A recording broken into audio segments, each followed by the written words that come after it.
তারাও কিন্তু একসময় ২০১৮ সালে তাদের একটা ম্যাপ ছিল। সেই ম্যাপে দেখানো হচ্ছে তারা কিন্তু সেন্ট মার্টিন দেখিয়ে দিয়েছে আমাদের। সাথে, সাথে আমাদের পররাষ্ট্র মন্ত্রণালয় এসে প্রতিবাদ করেছে। এরপর আর দেখা যায় না। কেন তারা ম্যাপ না আনলো? অতীতে যে মিয়ানমারের যে সংকটটা ছিল, এখানে কোফি আনানের যে রিপোর্টটা ছিল, সেই রিপোর্টের কাজ হচ্ছে না। জাতিসংঘ নিজেই কিন্তু এখন উলটপালট কথাবার্তা বলতেছে। বিশেষ করে রিফিউজি সম্পর্কে। তাহলে মানবাধিকার যারা করতেছে তারাও বলতেছে। তাহলে এখন কি করতে বাংলাদেশে? একা কথা ঠিক না তো। আমি প্রধানমন্ত্রীকে বলব, আপনি সংসদের প্রত্যেক সদস্যকে নিয়ে একে সংসদে কথা বলে ১ টা বা ২ টা দিন নির্ধারণ করেন সংসদে কথা বলার জন্য। পররাষ্ট্রমন্ত্রী হাসান মাহমুদকে বলব, আপনি একা কথা বলছেন কেন? আপনার সাথে অন্যদের কথা বলতে বলুন। এখানে ২ টা জিনিস গুরুত্বপূর্ণ। একটা হচ্ছে স্বরাষ্ট্রমন্ত্রী যেটা বলেছেন স্পষ্ট। এটা কারা করছে? এটা কি বিদ্রোহীরা করছে নাকি স্বয়ং মায়ানমার আর্মিরা করছে?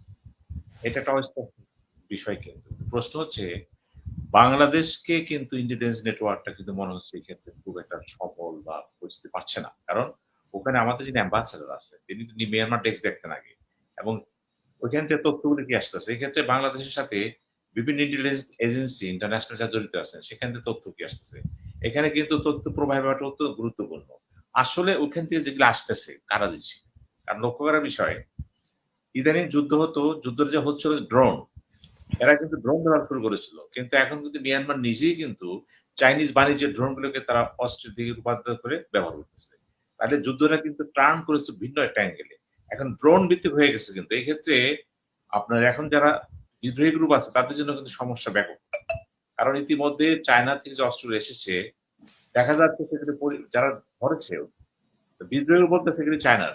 চায়নাগুলো এগুলোকে নতুনভাবে সংস্করণ করা হয়েছে। এখন যুদ্ধক্ষেত্রে কিন্তু মোড় ঘুরে যাচ্ছে। আমাদের বিষয়বস্তু হচ্ছে যে আমাদের এখানে মর্টার সেল আসতেছে। ৩ টি জাহাজ সেখানে আছে। জাহাজগুলো কি জন্য আছে? এরা কি সেই যারা আরাকান আর্মি তাদের ঘিরে রাখছে? নাকি তারা আমাদের ভয় দেখাচ্ছে? ব্যাপারটা তা না কিন্তু। কারণ সেন্ট মার্টিনে যারা আছে তারা আসতে পারতেছে না।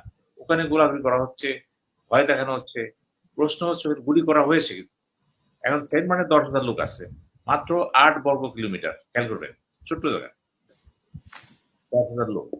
তাদেরকে ইতিমধ্যেই অন্য বিশেষ করে খাবারের পানির সংকট, খাবারের থেকে শুরু করে সর্বস্ব সংকট দেখা দিচ্ছে। এবং প্রায় একটা বিরাট জনগোষ্ঠী টেকনাফে আটকা আছে। তারা যেতে পারতেছে না। এখন ডিসি কিন্তু আলোচনা করেছে জেলা প্রশাসক এবং তারা মিটিং করেছে। কোঅর্ডিনেশন মিটিং করে বলেছে বিকল্প পথ আছে কিনা। এখন বিকল্প পথ সেটা তৈরি করেন।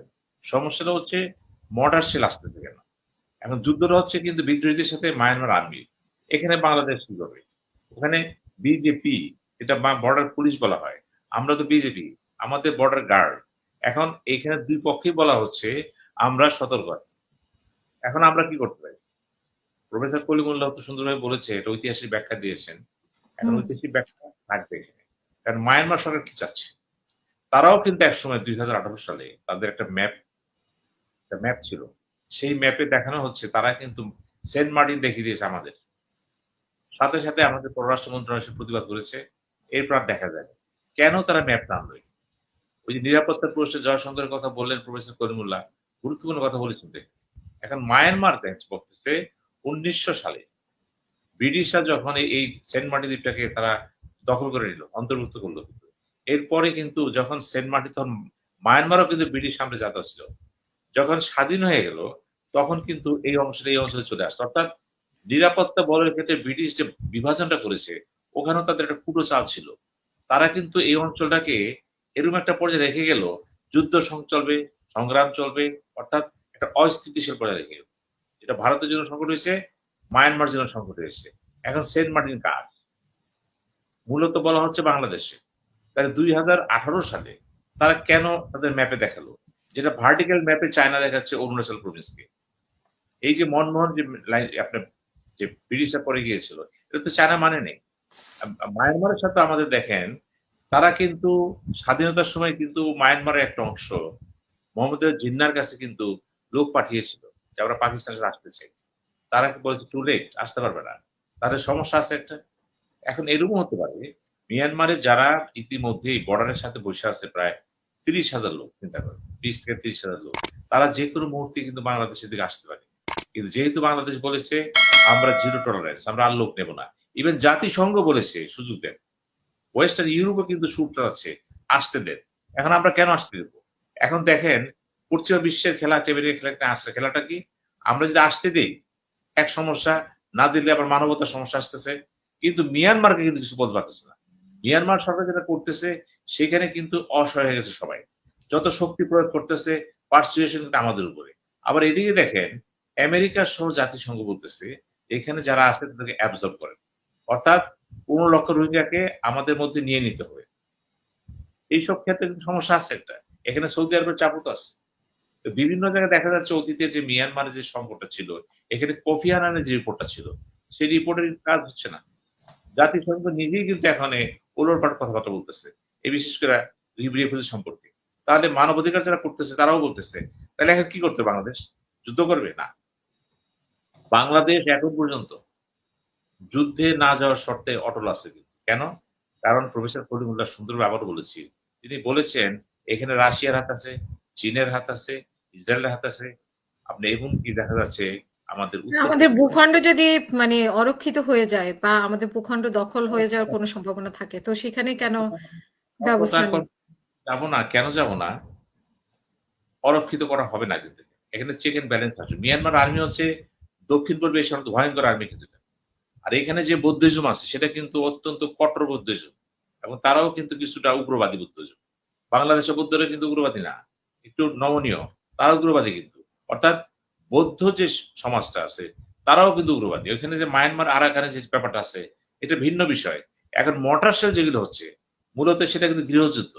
এই গৃহযুদ্ধের কারণে কিন্তু আমরা কিছুটা বিব্রত হচ্ছি। কিন্তু আমাদের ইন্টেলিজেন্স নেটওয়ার্ক থেকে এখনো কিন্তু নিশ্চিত করতে পারছে না যে গুলি কোথা থেকে আসতেছে, মর্টার গুলি কারা ছাড়তেছে, কি জন্য ছাড়তেছে। আমি মনে করি এ ব্যাপারে বাংলাদেশ সরকার উচিত হবে দ্রুত আন্তর্জাতিক গোয়েন্দা যে সংস্থাগুলো আছে বা ব্যবস্থাপনা আছে তাদের মাধ্যমে তথ্য নিশ্চিত হওয়া, আমাদের দূতাবাসকে বলা যে আসলে সেখানে কি হচ্ছে যতটুকু সম্ভব বাংলাদেশকে জানাও। তা না হলে স্বরাষ্ট্রমন্ত্রী যে কথা বলেছেন অস্পষ্ট কথা, অস্পষ্ট কথা দিয়ে কিন্তু যুদ্ধ করা যাবে না, সীমান্ত রক্ষা করা যাবে না। কিন্তু আপনাকে স্পেসিফিক হতে হবে because you are a sovereign country. আপনাকে বলতে হবে এটা কারা করছে। যদি বলতে না পারেন, যে প্রক্রিয়া জানা যায় সেই প্রক্রিয়ার সাথে আপনি গোয়েন্দা সংস্থাগুলোকে আন্তর্জাতিকভাবে আরো শক্তিশালী করুন, তথ্য সরবরাহের জন্য। আর আমি মনে করি সব কথা শেষ কথা, এখানে বার্মা একটা কথা বলছে। বার্মা কিন্তু সচল হয়ে গেছে ইতিমধ্যে এবং এই একটা বলা আছে বিদ্রোহী গ্রুপ যে ন্যাশনাল গভর্নমেন্ট তারা করেছে তাদেরকে সাহায্য তারা করবে, প্রয়োজনে বিভিন্ন সরঞ্জাম দিবে এবং বাস্তব ভিত্তি হচ্ছে আমেরিকা উপত্যকা যাই বলুক প্রয়োজন হলে তারা অস্ত্র সরবরাহ করবে। যদিও বলেছে তারা সফট ওয়েতে কাজ করেছে, না তা না। ওইখানে কিন্তু সমস্যা হচ্ছে চীনের সমর্থনের সাথে রাশিয়ার সমর্থন, ভারতের সমর্থন। তারা কিন্তু চাচ্ছে না আমেরিকা এইখানে তার অবস্থানটা কেন। এখন বাংলাদেশ কি করবে? একটা পথ খোলা আছে কিন্তু বাংলাদেশ যদি মায়ানমারের সাথে হাত মিলাতে যায় সমস্যা আমেরিকা। আবার যদি আমেরিকার সাথে যদি হাত মিলাতে যায় সমস্যা কিন্তু ভারত, রাশিয়া, চীন। সে কি করতে পারে? ঠিক এই অবস্থায় যে কোনো সরকার যদি ক্ষমতা থাকতো, আমি ইন জেনারেল বলতেছি, কি বিএনপি, জাতীয় পার্টি, কি আওয়ামী লীগ, যেই থাকতো সমস্যাটা কিন্তু সার্বিক। এটা কোনো দলীয় সমস্যা না। কি করতে পারতেন? অনেক হয়তো উদাহরণ দিয়ে বলবেন জিয়াউর রহমান করেছিল। জিয়ার সময়টা এক জিনিস না, ভূ রাজনীতি চেঞ্জ হয়ে গেছে। এখনকার সংকটটাকে এখন দিয়ে বোঝেন। অতীতের উদাহরণ টেনে এই সমস্যাকে কখনোই আপনি ছোট করতে চাইেন না। এটা ভিন্ন সমস্যা। জাতিসংঘ, ইউরোপিয়ান ইউনিয়ন, বড় দেশগুলো ভিন্ন ভিন্ন বার্তা দিচ্ছে এবং তারা আমাদের বাংলাদেশের জন্য তারা কনফিউজিং অ্যাপ্রোচের কথা বলতেছে। এটা বিপদ। এই মুহূর্তে আমরা কি করতে পারি? আমরা কি সামরিক শক্তি বাড়াবো? না। আমাদের জনসংখ্যা কিন্তু প্রায় ২০ কোটি। তাদের মাত্র ৫.৫ কোটি ৬ কোটি। আয়তন আমাদের ৫৫,০০০ বর্গ মাইল প্লাস, তাদের তো ২,৫০০ বর্গ মাইল। সুবিধা আছে তাদের ১৪টা প্রভিন্স, অর্থাৎ ৭টা প্রভিন্স, ৭টা ওই অঞ্চল ডিভিশন বলে দাঁড়ায়। ওই ক্ষেত্রে কিন্তু সেখানে কিন্তু পাহাড়ি এলাকা যুদ্ধ সেবা হবে না হুম। কিন্তু সমস্যা আছে কিন্তু অসংখ্য গৃহযুদ্ধ চলছে সেখানে এবং প্রত্যেকটা গ্রুপই শক্তিশালী, অর্থাৎ অভ্যন্তরীণ ভাবে তারা কিন্তু সবল না। তারা সামরিক শক্তি কি করবেন? তাদের যে দুর্বল স্থানগুলো আছে অবস্থান, সেগুলি সম্পর্কে আলোচনা করতে হবে। এই টক শোতে বলতে হবে কি কি কারণে তারা আগাতে পারবে না, কি কারণে আমরা আগাতে পারবো, কি কারণে যুদ্ধ হবে না, কি কারণে ব্যালেন্স হয়ে যাবে। আমি মনে করি এখন যা ঘটছে এটা সাময়িক, কিন্তু একটা অসুবিধা আছে কিন্তু যে কোনো মুহূর্তে আবারও কিন্তু মিয়ানমার থেকে ঢল নামতে পারে বাংলাদেশের দিকে, এবং এই ঢল নামার সাথে আমেরিকা একমত থাকবে। আমেরিকা কেন থাকবে? উনি সমস্যা সৃষ্টি করে কিন্তু ঘোলাট থেকে কিন্তু সে স্বার্থ দেওয়ার চেষ্টা করবে। এটাও লক্ষ্য রাখতে হবে। সুতরাং মৌলিক জিনিসটা হচ্ছে, বাংলাদেশ এখন পর্যন্ত তার পররাষ্ট্রনীতিতে অনেক বোঝাপড়ার পরেও স্থির আছে। অনেক হয়তো বলতে পারে, যেমন আমার টক শোতে অনেক বক্তা বলে দেবেন যারা পার্টিসিপেট করেন, যে বাংলাদেশ কেন যুদ্ধ করে না। আরে ভাই, মুখের কথা বলে না, যুদ্ধ সোজা জিনিস না। একবার যুদ্ধ লেগে গেলে আপনার অর্থনৈতিক দেশ কি হবে? আপনার সাপ্লাই চেন কে? আপনার অস্ত্র কে দিবে? আমেরিকা দেবে?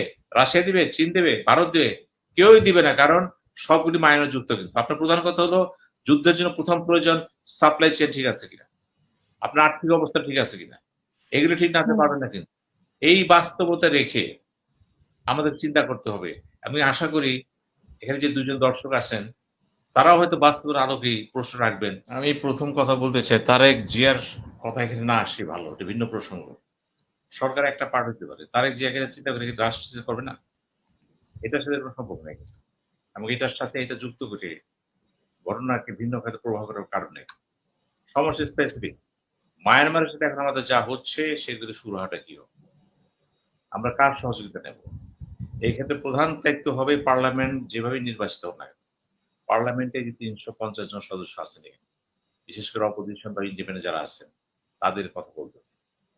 আমি ব্যারিস্টার সুমনকে বলবো, দেশের ভিতরে অভ্যন্তরে অনেক কথা বলেছেন। এবার আপনার দায়িত্ব হলো একটু বৈদেশিক নীতি নিয়ে কথা বলেন, মায়ানমার নিয়ে কথা বলেন, ভারত নিয়ে কথা বলেন। আমি তখন বুঝতে পারবো যে আপনি কোন অ্যাঙ্গেলে দেশটাকে দেখছেন।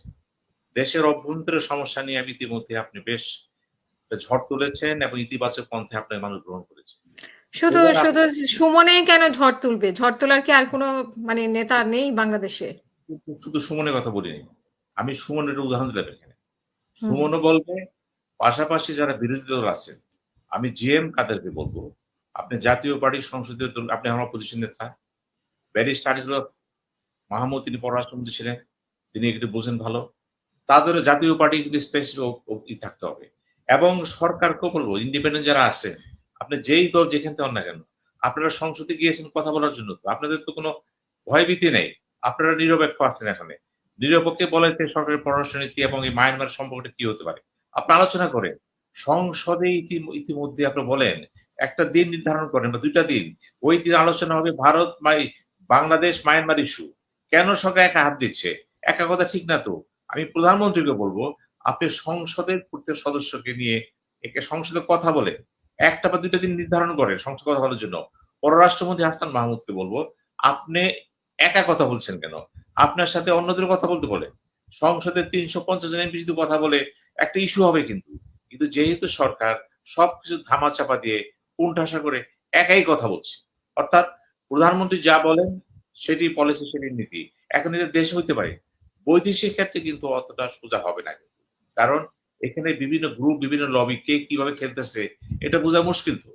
কাজেই আমার এখন প্রধান ইয়ে হবে যে, সংসদের ভিতরে কথা বলেন, একটা ঐক্যমত্য সৃষ্টি করেন ন্যূনতম বলছি, যে মায়ানমার ইস্যুতে একটা অ্যাপ্রোচ তৈরি করেন, যে আমরা এইটা বলতে চাই। প্রয়োজনে বিএনপির সাথে কথা বলেন, অসুবিধা কি? সে তো একটা দল। অপোজিশন যারা আছে কথা বলে। এই জন্য বলবেন, দেশের ইস্যুতে সরকারকে প্রমাণ করতে হবে, আমি দলমত নির্বিশেষে সকলের সমর্থন চাই। হাতটা শক্তিশালী করেন।